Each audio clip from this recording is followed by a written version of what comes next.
হবিগঞ্জে ঘন ঘন বৃষ্টির কারণে হাওরে তলিয়ে যাচ্ছে পাকা ধান। শুধু একদিনেই তলিয়ে গেছে ৬০০ হেক্টর জমির পাকা ধান।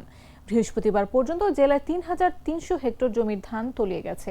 এদিনে টানা কয়েকদিন থেমে থেমে বৃষ্টির পর আজ রোদের দেখা মিলেছে। কমেছে উজান থেকে নেমে আসা পাহাড়ির ঢল, নামছে নদীগুলোর পানিও। তবে এত কিছুর পরও আগাম বন্যার শঙ্কা কাটেনি। বৃষ্টি হলেই হতে পারে আগাম বন্যা।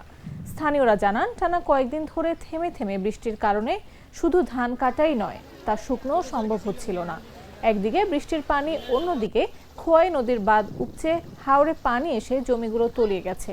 এখনো হাওরের প্রায় অর্ধেক জমির ধান পানিতে তলিয়ে আছে।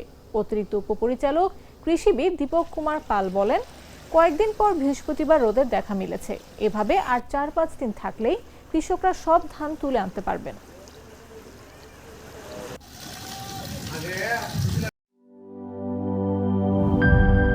৭২ ঘন্টা ময়েশ্চার লক সমৃদ্ধ লিলি বডি ওয়াশ। শিয়া বাটারের গুডনেস স্কিন রিপেয়ার করে রাখে সফট ও গ্লোয়িং।